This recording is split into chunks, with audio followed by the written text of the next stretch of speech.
terminar o assunto da aula passada.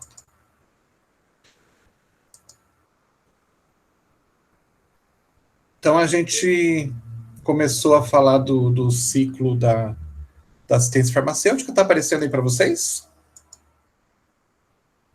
Tá aparecendo, né? Tá, então só fazendo relembrando um pouquinho, a gente começou a falar, então, da questão da seleção de medicamentos, né? A necessidade, por que da seleção, né? O que é uma seleção, quais são os objetivos, tudo isso a gente viu aula passada. Vantagens, as etapas, né? Ponto a ponto, o que tem que ser feito, de que maneira que tem que ser feito, cada um das etapas que tem que ser realizadas para que a gente tenha um resultado adequado. A gente vai voltar a falar dessas etapas, batendo em algumas teclas que são bem importantes. Então, a gente viu um ponto que eu falei bastante, que está ali no meio das etapas, que seria a utilização de critérios de seleção de medicamentos. Esses critérios, então, têm que ser estabelecidos, né, dentro daquelas etapas todas de criação de uma comissão, né, envolvendo os diferentes atores, sejam farmacêuticos, enfermeiros, médicos, compradores, todo mundo que tem ligação com medicamento, né, então, tem todo um processo para se fazer essa seleção de medicamentos, não é de qualquer jeito. Então, existem alguns critérios que já são normalmente utilizados nesses processos de seleção, então, dá para listar uma quantidade enorme de critérios. Eu coloquei alguns aqui só para vocês entenderem como que esses critérios têm que ser estabelecidos. Então, criam-se esses critérios, né, ou determinam-se quais são esses critérios, e em cima desses critérios que são determinados aqui, o processo de seleção vai acontecer. Então, por exemplo, deixa eu ver um critério aqui. Desculpa. Eleger entre os medicamentos da mesma indicação e eficácia aquele de menor toxicidade relativa e maior comodidade posológica. Então, se esse critério foi decidido e estabelecido pelo grupo que tem que ser seguido, vai chegar um determinado momento, né, do processo de seleção que vai se ter 2, 3 medicamentos que tenham a mesma indicação e que tenham o mesmo comportamento e tragam resultados muito semelhantes, que vai ser necessário escolher, né, qual daqueles que vai fazer parte desse processo de seleção e da padronização do hospital. Então, se foi colocado esse critério, tem que se dizer, né, como que vai ser escolhido. Aqui, no caso, vai se escolher dentre todos esses que têm a mesma indicação e os mesmos resultados, aquele que seja o que tem uma toxicidade menor. Todos são inofensivos, não tem toxicidade nenhuma, né? Então, vamos para um outro critério. Qual seria esse outro critério? Maior comodidade posológica. Então, vai se escolher aquele que seja mais cômodo para a administração para o paciente, né? Que vai facilitar a vida da farmácia, vai facilitar a vida do enfermeiro que vai fazer a administração e vai facilitar, inclusive, para o paciente que ele vai tomar um medicamento que tem um bom efeito, né, que no caso não tem toxicidade nenhuma, mas que vai ser mais confortável para ele. E assim a gente tem vários critérios que foram colocados aqui para vocês, e tem outros critérios que podem ser estabelecidos, vai depender do grupo. Então, para quem não assistiu a aula, estão todos os critérios que a gente falou aí, lembrando que existem outros, né, existe uma gama gigantesca de critérios, e vai depender, então, da decisão do grupo, o grupo que vai dizer quais são os critérios que têm que ser estabelecidos, mas, a partir do momento que eles estão estabelecidos, na hora de escolher, esses critérios vão ter que ser utilizados. Aí a gente parou aqui nas comissões. Dentro desse processo de seleção, a gente tem 2 comissões que são formadas. uma chamada Comissão de Padronização de Medicamentos e uma outra chamada de Comissão de Farmácia Terapêutica. Basicamente, as duas vão trabalhar juntas, em paralelo, né? As duas vão trabalhar com o processo de seleção, só que uma das comissões tem algumas atividades mais voltadas para padronização mesmo, né? E a outra tem atividades mais voltadas com a parte documental e depois, inclusive, toda a parte de divulgação do resultado final dessa seleção. Então, falando da primeira comissão, que é a Comissão de Padronização de Medicamentos, o próprio nome já diz, é ela que vai ser responsável pela padronização, de criar um padrão de medicamentos para ser utilizado dentro daquele hospital. A gente tem aqui até uma definiçãozinha, que é a definição mais comum, que fala que a padronização de medicamentos é a relação básica de medicamentos selecionados para constituir os estoques das farmácias hospitalares, objetivando o atendimento médico hospitalar de acordo com as suas necessidades e peculiaridades locais. Então, basicamente, a padronização é isso, é o processo de escolher, dentre uma gama gigantesca de medicamentos que a gente tem, aqueles que vão ser os mais adequados para aquela realidade daquele hospital, né, daquela população que frequenta uma forma um pouco esquisita de falar, mas que necessita dos cuidados daquele hospital. Então, basicamente, a padronização é isso. Desculpe. Então, essa comissão, ela vai trabalhar mais detalhadamente em cima desse processo de padronização mesmo. As atribuições delas são, então, fazer a seleção dos medicamentos, redigir a padronização e manter ela atualizada e divulgar as informações sobre medicamentos. Então, isso quer dizer o quê? Que essa comissão, ela vai fazer aquele processo de selecionar, né, utilizando os critérios e tudo mais, todo aquele levantamento que a gente viu que tinha sido feito anteriormente, avaliando as doenças prevalentes, avaliando as próprias já utilizações recorrentes do hospital e tudo mais, né, para se ter uma noção geral da utilização e da necessidade dentro do hospital. Então, essa comissão vai fazer essa seleção. Vou só parar um pouquinho para abrir o... Alguém tinha chego aqui.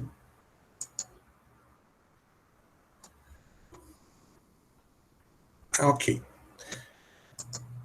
Então, essa comissão tem essa função, é ela que vai ser responsável por isso, né?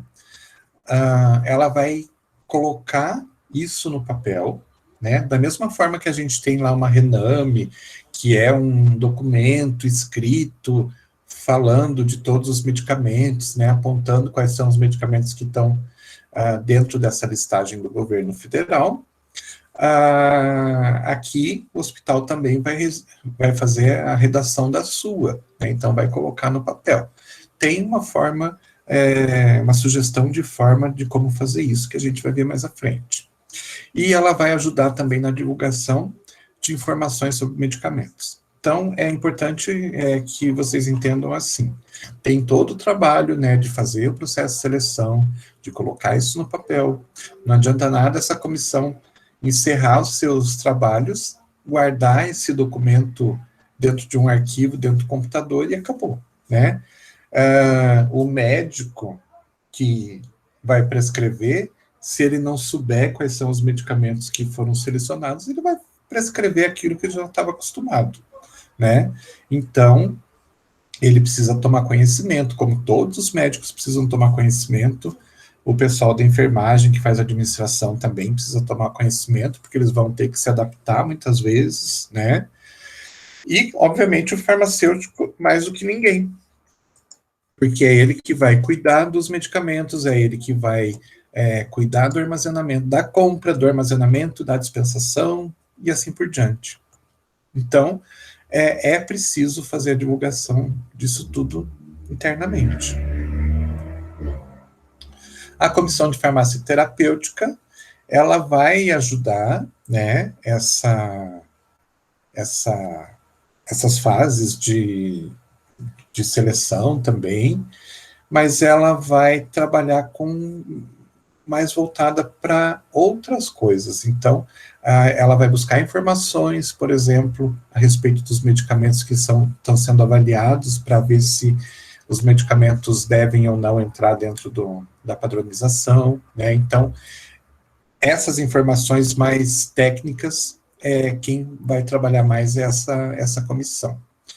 Essa comissão também vai fazer uma ponte entre a farmácia e a equipe de saúde, então, de repente, buscar informações em loco, né, lá do pessoal da enfermagem, das dificuldades, dos problemas que os medicamentos podem trazer na hora da administração, ou mesmo lá no caso com os médicos, para buscar as dificuldades que eles encontram na hora de prescrever, e assim por diante, né? Então, essa comissão que vai fazer essa ponte. E essa comissão também, ela vai ser a maior responsável pela divulgação do formulário que foi criado, né? Então, da padronização que foi criada. Então, é essa comissão que vai ficar responsável, então, por criar ações educativas, de repente, criar lá um evento onde isso tudo vai ser apresentado para os médicos, para os enfermeiros, vai ser responsável por assessorar tecnicamente, né, para tirar dúvidas dos médicos, dos enfermeiros, do pessoal que compra, e assim vai. Eles fazem, então, esse papel, digamos assim, mais burocrático e mais de intermediação das coisas e de divulgação mais aprofundada lá no final das contas. A gente já viu as etapas da seleção, e como eu falei, a gente teria que dar uma aprofundada em algumas dessas etapas do processo todo. Então, alguns pontos eu vou voltar a falar aqui. Então, para quem assistiu a aula passada, né, lembrando que o primeiro passo, e o passo que é um dos mais importantes, é aquele passo inicial, aquela etapa inicial, de convencimento de todos os atores que estão envolvidos de alguma forma com o medicamento. Todos têm que estar conscientes e cientes de que vai ser feita uma mudança e todo mundo tem que ser favorável. Se tiver uma pessoa não favorável, a coisa pode não dar certo. Tá, mas a etapa seguinte é uma etapa bastante importante que a gente tem que bater mais uma vez nessa tecla, que é a de levantamento e análise dos dados. Então, lembram que a gente falou do levantamento do perfil nosológico, verificação das prescrições que já são realizadas normalmente, assim por diante, né? Então, mais uma vez, relembrar que essas informações são muito importantes e são fundamentais para que o processo dê certo. Então, verificar a necessidade terapêutica relacionada às patologias tratadas no hospital é muito importante, né? Então, fazendo aquele levantamento nosológico, né, da rotina do hospital, né, no dia a dia, a gente consegue fazer esse levantamento dessas necessidades terapêuticas. Então, a gente consegue identificar as doenças prevalentes, consegue identificar os medicamentos que normalmente, rotineiramente, são utilizados. Né, já consegue também começar a identificar aqueles que poderiam ser utilizados ao invés de algum que está sendo utilizado no momento. Verificar os hábitos de prescrição é um ponto importante também, então verificar aquilo que já faz parte da rotina dos médicos, né, e verificar se esses hábitos de prescrição são favoráveis ou não, se existe possibilidade de melhora ou não, e aquela coisa, quando o time está vencendo, a gente não deve mexer nesse time, né? Então, se verificar hábitos, né, rotinas que acontecem dentro do hospital e que trazem um bom resultado, para que mexer? Vamos incorporar isso, então. Agora, se tem possibilidade de melhoria, né, um medicamento mais recente, que tenha um resultado melhor, daí pode-se também pensar na possibilidade de troca. Pensar, não, avaliar, né? E verificar condições que possam influir ou limitar a eleição, como recursos, armazenagem, etc. Isso é uma coisa que tem que ser levada em consideração. Não adianta, de repente, você, né, fazendo parte de um grupo, né, que está determinando, não, vamos, então, fazer todo um processo de seleção, vamos pensar só na qualidade, não vamos pensar no preço, e chegar lá no final, foi feito todo esse trabalho e não tem recurso para isso. É tempo perdido, né? Então, tem que se verificar isso. Como que são os recursos? Como que isso vai influenciar na escolha dos medicamentos? E a mesma coisa a armazenagem, por exemplo. Imaginem um hospital que de repente tem lá uma área de armazenagem de 5 metros quadrados e resolve trocar todos os medicamentos e colocar só medicamentos que necessitem de refrigeração. Aí você vai precisar de 20 geladeiras e você tem uma área de 5 metros quadrados. Será que vai dar certo? Não vai. Então você tem que se adaptar também aos recursos que você tem e às condições de armazenagem que você tem, né? Então, tudo isso tem que ser levado em consideração. Todos esses dados têm que ser avaliados.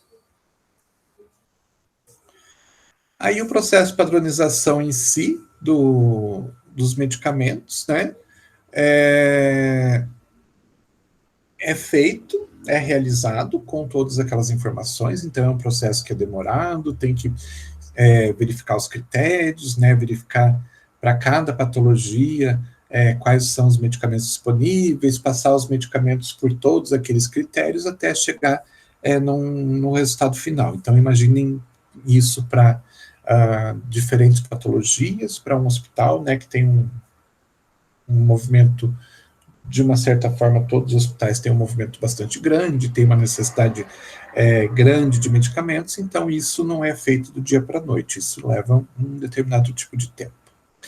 Daí o que acontece? Medicamentos todos selecionados, vamos criar uma lista, né? Essa lista é o que a gente chama de padronização, a gente chama de formulário terapêutico, só não chama de RENAME, porque RENAME é o nome da relação do Ministério da Saúde, né? Então não dá para a gente chamar de RENAME, mas a gente pode chamar de lista de medicamentos, pode chamar de formulário terapêutico, padronização, né? Cada hospital decide como chamar o seu. Mas o ideal é que eles tenham uma forma de apresentação bastante semelhante. Então, o que tem que ter nesse documento? Os medicamentos apresentados segundo a classificação farmacoterapêutica, né? Então, tem que ter uma seção dentro desse documento onde os medicamentos estejam separados por farmacoterapia. Então, medicamentos para câncer, todos relacionados ali. Medicamentos para, sei lá, outro tipo de doença, todos relacionados ali, né? Então, para facilitar a vida, por exemplo, de um médico que recebe um paciente, ele faz um diagnóstico tal, e daí ele quer saber, dentro ali do hospital, quais são os medicamentos que ele pode utilizar para aquele determinado caso. Então, ele vai diretamente lá nessa seção da lista e vai procurar lá, câncer. Então, tá, vamos procurar quais são as opções que a gente tem aqui no hospital. E daí ele já faz a prescrição rapidamente. Melhor do que, de repente, procurar por uma listagem em ordem alfabética, né? Essa listagem em ordem alfabética, muitas vezes, é quando ele sabe que ele precisa de um medicamento e ele quer só saber, confirmar se esse medicamento tem dentro da padronização. Aí ele vai lá e vai pelo índice alfabético, né? Ou índice remissivo, como está colocado ali. Vai lá na letra C, procura, se o medicamento estiver dentro da padronização, rapidamente ele consegue encontrar ali. Dentro dessa listagem, tem que em algum momento, tem que ter a forma farmacêutica de apresentação e dose, né? Isso a gente já vai falar. E tem que ter também um índice de acordo com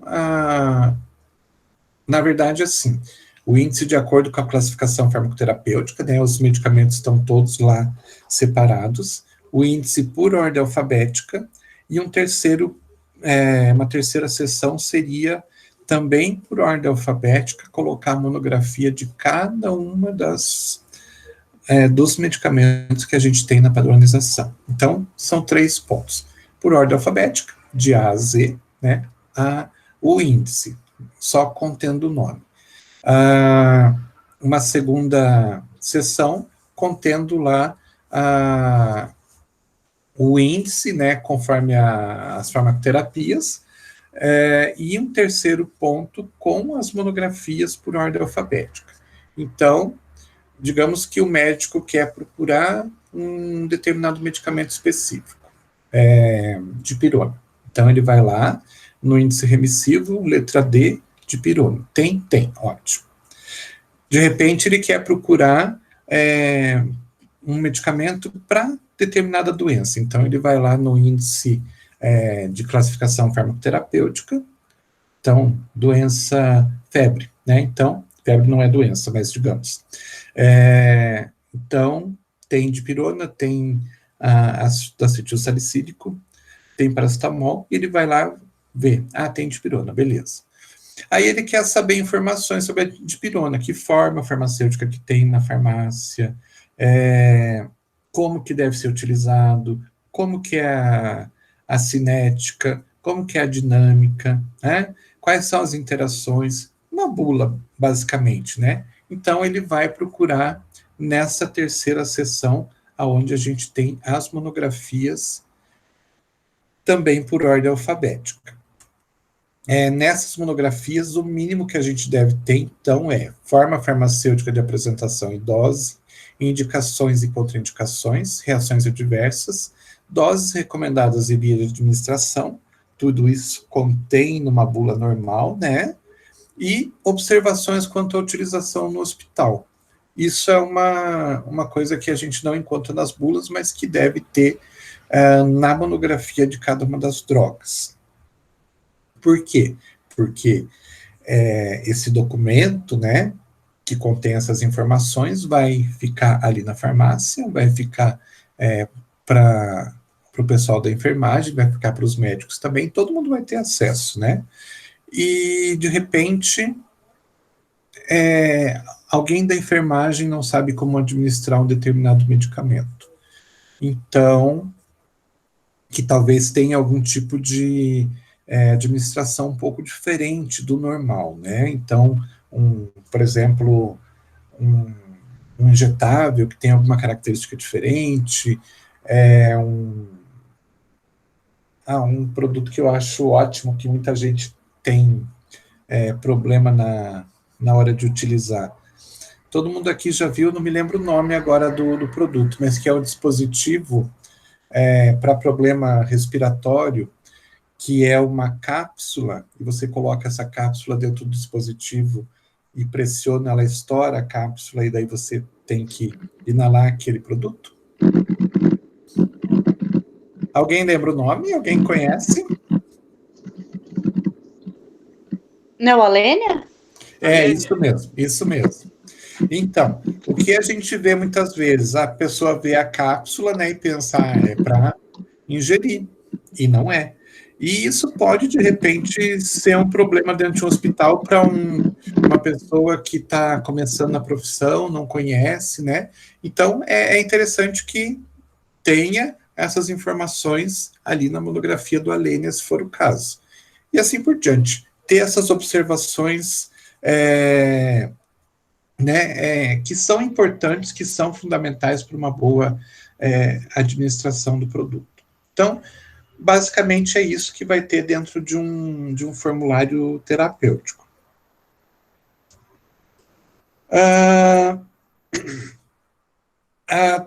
Uma coisa que é importante também e que faz parte das funções da Comissão de Farmácia Terapêutica é o estabelecimento de algumas normas que são importantes, né, para o dia a dia, para a utilização dos medicamentos que foram selecionados, para a padronização que foi feita.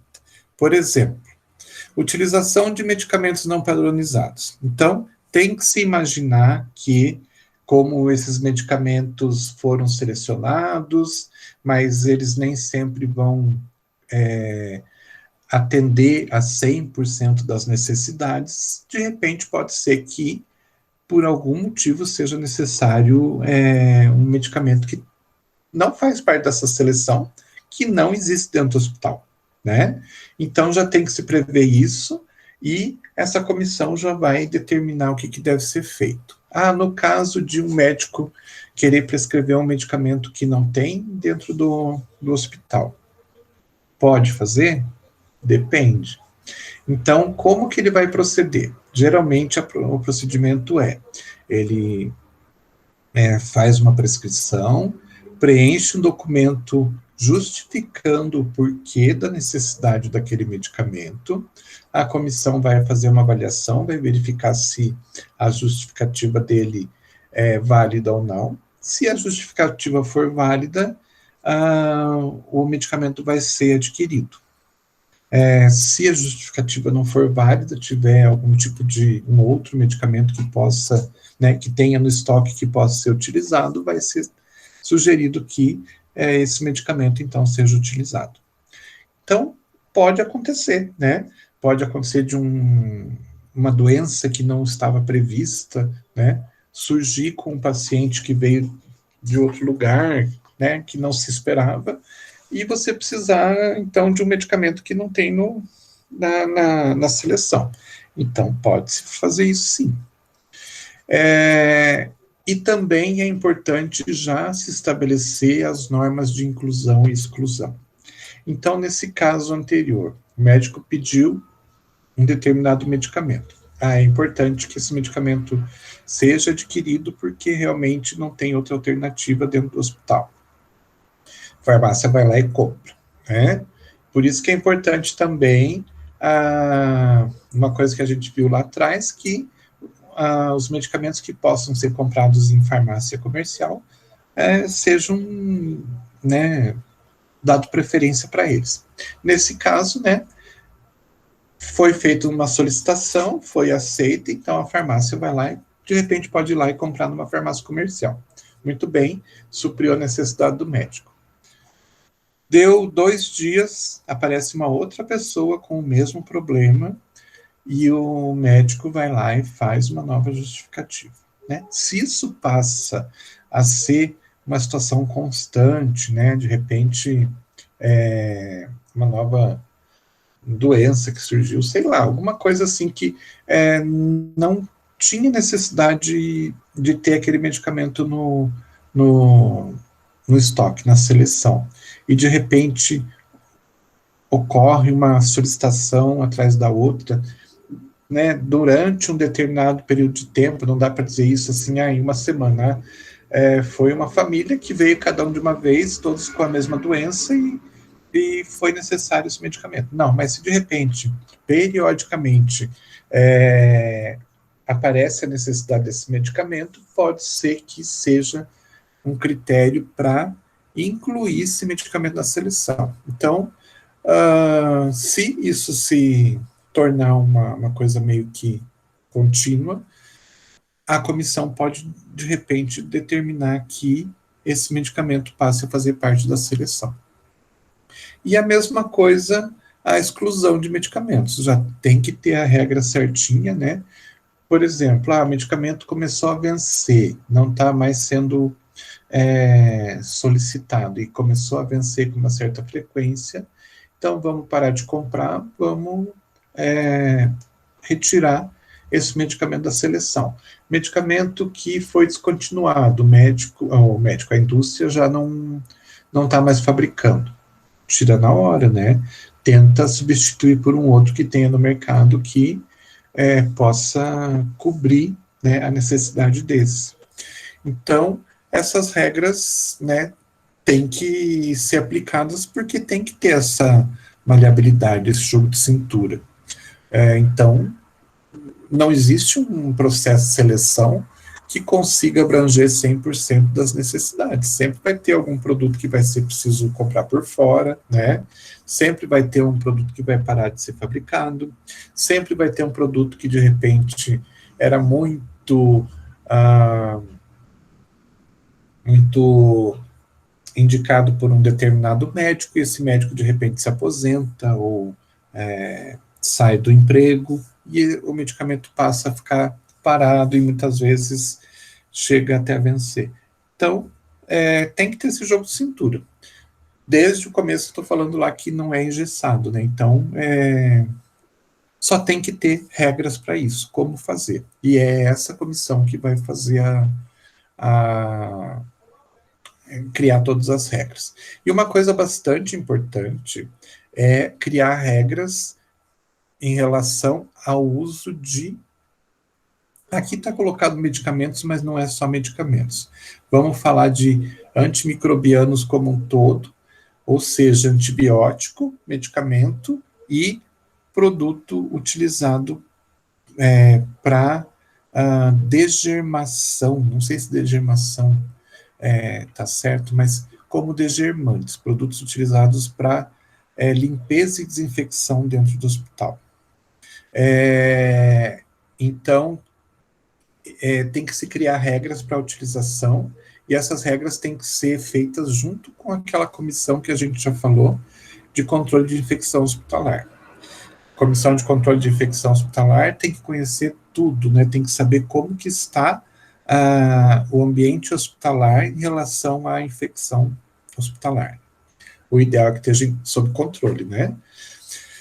Então, essa comissão de farmácia terapêutica, junto com a comissão de controle de infecção hospitalar, vão determinar algumas regras de utilização de medicamentos. Então, pelo fato de a gente já ter aí problemas bastante graves, né, em relação a uso indiscriminado, uso irracional de antibióticos, a gente tem muito problema de resistência. Então, para tentar evitar um agravamento desses problemas de resistência, tem que se criar algumas normas para restringir o uso, para que os médicos, né, também não fiquem aí, digamos assim, experimentando. Porque muitas vezes a gente vê um médico experimentando antibióticos, né? Então, ele faz o diagnóstico de uma determinada doença, tem lá uma infecção, e ele utiliza prescreve um determinado medicamento que ele acredita que aquele medicamento vai trazer um bom resultado, né? Acreditar, né, não é uma certeza de nada. E aí o que acontece? Às vezes acontece de não ter resultado nenhum, não trazer melhoria nenhuma. Aí o que ele faz? Ele vai lá e prescreve um segundo medicamento. Isso acontece às vezes até no terceiro medicamento. E é uma forma de experimentação. Só que o fato de você colocar o paciente frente a aquele primeiro antibiótico, pode ser que esse primeiro antibiótico não tenha feito, né, tido efeito nenhum com aquela infecção, frente àquela infecção. Mas a gente é cheio de micro-organismos, né? Então pode ser que aquele antibiótico tenha, né, causado algum tipo de alteração em algum outro micro-organismo que de repente pode começar a criar uma resistência. Então, deve-se criar regras para se evitar esse tipo de experimentação, né? E realmente se utilizar também daquela própria daquele próprio ditado que fala que a gente não deve utilizar um canhão para matar uma mosca, né? Então, utilizar o medicamento certo dentro da sua periculosidade. Então, nem utilizar um canhão para matar uma mosca e muito menos utilizar um mata-moscas para tentar matar um batalhão, né? Então, essas regras são criadas exatamente para isso, para que se evite exposição desnecessária de micro-organismos que estão ali dentro do hospital a antibióticos, assim a Deus dará. E isso também vale para os produtos que são utilizados como degermantes. Então, a Comissão também de Controle de Infecção Hospitalar, porque os degermantes, só explicando, né, os degermantes também são de responsabilidade da farmácia e são padronizados também. Então, a Comissão de Controle de Infecção Hospitalar conhece, né, sabe qual que é a situação do hospital, sabe como é o comportamento dos micro-organismos dentro do hospital, então ela pode ajudar muito no processo de seleção de degermantes. Então, pensem o seguinte,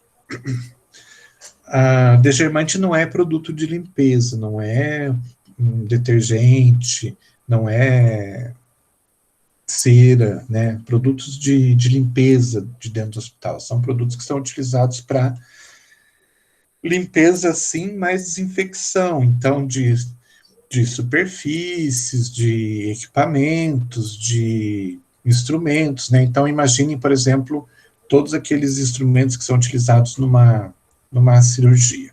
Pinça, os mais variados tipos, né? Bisturi, um monte de coisa. Então, eles precisam passar por um processo de degermação depois de terem sido utilizados. E os micro-organismos também são bem sem vergonhas, né? Eles começam se você colocar esses produtos, esses micro-organismos em contato com uma mesma substância sempre, eles vão começar a criar uma certa resistência. Dali a algum tempo, é como se você colocasse esses produtos na água, os produtos não vão fazer efeito nenhum em cima dos micro-organismos. Então, tem que ter todo um processo de mudança, de troca. Então, nada melhor do que a Comissão de Controle de Infecção Hospitalar para ajudar a determinar quais são, né, dependendo dos micro-organismos prevalentes dentro do hospital, quais são as substâncias degermantes que teriam um melhor resultado, como fazer o processo de utilização dessas substâncias, de quanto em quanto tempo trocar essas substâncias, então, de repente, fazer desinfecção lá de material de cirurgia. Um determinado período de tempo fazer com fenol, depois passa para a utilização de algum tipo de substância gasosa, e assim vai. Mudando sempre para não permitir que os micro-organismos se tornem resistentes àquelas substâncias. Então, essas regras também precisam ser colocadas, porque elas fazem parte da seleção de medicamentos, né, dos antibióticos, mas fazem parte do processo de seleção de degermantes também. E a questão de informação de medicamentos padronizados também faz parte das atividades da Comissão de Farmácia Terapêutica. Então, essa divulgação de várias formas, fazer eventos, fazer reuniões, fazer palestras, né? Imprimir esse formulário, né? Passar para todos os interessados, aqueles que têm interesse nesse produto, né? É um produto, esse formulário, né? É um produto. Então, a Comissão de Farmácia Terapêutica é que mais vai se empenhar a fazer isso. E uma coisa importante, né, é a questão da avaliação. A Comissão de Farmácia Terapêutica também vai fazer o processo de avaliação. Pede-se que seja a cada 2 anos, mas eu particularmente acho que, do jeito que as coisas mudam nos dias de hoje, 2 anos seria um tempo muito longo para você fazer uma reavaliação daquilo que foi feito, né? Então, é o que se pede, mas eu particularmente faria de ano em ano. Fazer uma revisão completa de tudo que foi feito, para ver, né, o que está servindo e o que não está mais servindo, para ver o que pode incluir, o que pode excluir. Isso de uma forma total, né, de A a Z, porque a gente faz aí a cada 6 meses uma avaliaçãozinha, né, meio, digamos assim, em cima dos principais pontos. Agora, a cada 2 anos tem que se fazer uma avaliação completa. E essa avaliação, né, vai precisar de alguns indicadores, como a quantidade de solicitações de medicamentos não padronizados, né? Então, se de repente, nesse período de 2 anos, um determinado medicamento foi solicitado muitas vezes, né, não tão frequente, né, que você já decida a introduzir esse medicamento já na seleção de imediato, mas se for percebido, né, que constantemente esse produto foi pedido, foi solicitado, vai se fazer uma avaliação para ver se aquele produto deve começar a fazer parte da seleção. Perfil de consumo dos medicamentos, então, uma avaliação daquilo que sai mais, do que sai menos, até para pensar em questões de estoque também, né?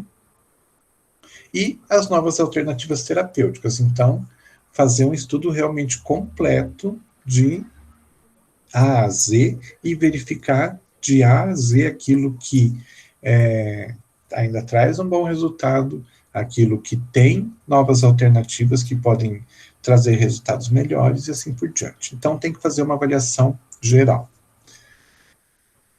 Como eu falei para vocês, germicidas, então, também tem que se fazer um processo de seleção. Então, todo aquele critério, né, toda aquelas etapas que foram feitas para o medicamento tem que ser realizadas aqui para os germicidas também.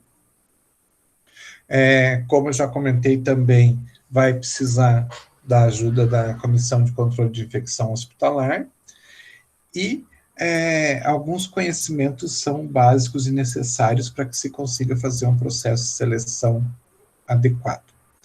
Então, primeiro, né, que nem está colocado aqui, mas é o conhecimento da condição do hospital. Quem vai trazer isso é a Comissão de Controle de Infecção Hospitalar, né? Então, conhecer, se saber como que é o comportamento dos micro-organismos dentro do hospital, se existe uma resistência muito grande, se não existe, se está sob controle, se não está, quem são os micro-organismos que mais são encontrados, e assim por diante, né? Então, um levantamento completo da situação de micro-organismos dentro do hospital. Isso é importante porque, conforme o tipo de micro-organismo, vai ser direcionado o processo de seleção de germicidas para um lado ou para outro, né? Se de repente só tem uma coisa totalmente hipotética, assim, se só tem micro-organismo gram-positivo, né? Todos os avaliados são gram-positivos. Na hora da escolha dos germicidas, eu vou escolher um que atua só sobre gram-negativos? Não, né? Então, conhecendo o perfil dos micro-organismos, a gente já consegue ter uma noção das substâncias e dos produtos que podem ser utilizados. Aí, né, precisa se conhecer, então, para isso, os ativos, né, que são utilizados nos diferentes produtos, o mecanismo de ação desses ativos, então, tem que se lembrar que diferentes substâncias têm diferentes mecanismos de ação, então tem aqueles que vão atacar os gram-positivos, aqueles que vão atacar os gram-negativos, aqueles germicidas que vão, por exemplo, atuar na membrana celular, aqueles que vão atuar no citoplasma, aqueles que vão atuar nas proteínas dos micro-organismos. Então, diferentes mecanismos que vão trazer diferentes resultados. As indicações e as contraindicações dos produtos. Então, precisa se conhecer tudo isso para que se consiga fazer um processo de seleção bastante adequado. E o terceiro processo é a seleção de correlatos. Então, os correlatos também são de responsabilidade da farmácia e também precisam ser selecionados, né? Não dá para a gente ter tudo que é correlato que existe no mundo dentro da farmácia hospitalar. Então, vai se fazer um processo de seleção pensando naquilo que vai se utilizar na rotina, no dia a dia do hospital. Então, tem que ter todo um levantamento, tem que se conhecer, né, para que finalmente se tome as decisões de escolha dos produtos.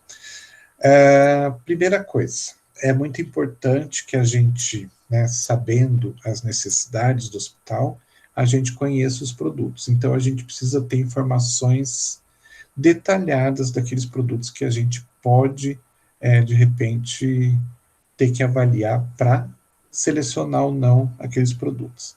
Então, pense o seguinte, uma situação bem hipotética também. Foi feito um processo de seleção, então a gente tem fio de sutura dentro do hospital. E acabou meu fio de sutura, um determinado fio de sutura lá, e eu mandei uma solicitação lá para a central de compras para que eles comprem fio de sutura. Muito bem, e eu mando assim, preciso de fio de sutura. Pessoal das compras, não obrigatoriamente eles têm que conhecer os diferentes tipos de fio, as diferentes necessidades, as diferentes formas de utilização e tudo mais. Eles vão fazer o quê? Fio de sutura, então vamos lá, vamos ligar lá para uma distribuidora de correlatos e vamos pedir, né, um orçamento e vamos escolher o mais barato. Pronto, daí chega lá, mais barato. Ok. Aí, obviamente, que não vai ser aquele que você precisa. Por quê? Só de fio de sutura. A gente tem, por exemplo, fio de sutura que é fio de nylon, a gente tem fio que é de seda, tem fio que é de algodão, tem fio que é de aço, né? Tem, para cada um desses, né, seda, algodão, nylon, aço, tem aqueles que são feitos com tripa de carneiro, né? Então, só aí a gente já tem 5 tipos diferentes. Cada um desses tipos tem diferentes calibres, né? Então, tem lá de 1 milímetro de espessura, 10 milímetros de espessura e assim vai, né? Então, já são diferentes produtos. Tem aquele que já vem com agulha, né? Tem aquele que não vem com agulha, tem aquele que você compra por metro, tem aquele que você compra, né, numa quantidade maior, e assim por diante. Então, para a gente pedir, né, para a gente comprar, a gente precisa ter uma descrição muito detalhada do produto. E para a gente avaliar, para colocar no processo de seleção do nosso hospital, também a gente tem que ter isso muito bem descrito, porque cada um desses fios que eu falei aí, em diferentes calibres, né, com diferentes espessuras, com diferentes características, é utilizado para uma coisa diferente. Então, dependendo daquilo que você precisa para o teu hospital, você vai ter que olhar nas descrições detalhadas do produto para saber qual que é o ideal, tá? Então, é importante que todas as informações sejam detalhadas para que o processo de seleção seja feito da melhor forma possível. Não sei se mudando um pouquinho o foco aqui, eu não sei se eu contei para vocês que eu trabalhei numa faculdade que eu comecei desde o primeiro ano do curso de farmácia. E então a gente participou de todo o processo de montagem do curso, o processo de montagem inclusive dos próprios laboratórios. E no momento de montar os laboratórios, comprar matérias-primas e tudo mais, os professores tinham, então, que fazer as suas relações de matérias-primas, por exemplo, para utilização dentro de cada um dos laboratórios que era de sua responsabilidade. Aí teve o caso de um professor que, com a ajuda do técnico dele, eles fizeram uma relação e mandaram para o pessoal de compras. O pessoal de compras da faculdade, então, comprava material de escritório, comprava produto para o banheiro, comprava comida para o refeitório, comprava pedra, tijolo para fazer algum tipo de reforma. Eles compravam de tudo, era tudo centralizado ali. E aí, na hora de passar para o papel as necessidades daquele laboratório, foi colocado que aquele laboratório ia precisar de carvão, né, o carvão ativo, para algumas reações. E foi colocado carvão. Um belo dia, começa a chegar matéria-prima, e o que chegou para o laboratório? Um saco de carvão de churrasco. Aí eu pergunto para vocês, aonde que está o erro? É em quem compra e que não sabe? Ou o erro está em quem não descreveu corretamente o produto? Com certeza é quem descreveu incorretamente. Então, para evitar esse tipo de coisa, a gente precisa fazer uma descrição, ter uma descrição muito detalhada de cada produto, para que a gente possa fazer a seleção correta. O que mais? Importante que a gente entenda o objetivo do produto, né? A finalidade de aplicação do produto, para que a gente possa, então, escolher aquele que seja mais adequado. A apresentação também é importante. Por exemplo, até questão de quantidades, né, embalagem. Tem medicamentos que você compra uma embalagem com 10 comprimidos. Tem medicamento hospitalar que o mesmo medicamento você compra na embalagem hospitalar com 100 comprimidos, com 500 comprimidos. Então, tudo isso é importante, como que é a apresentação, né? Vai depender, então, da sua necessidade.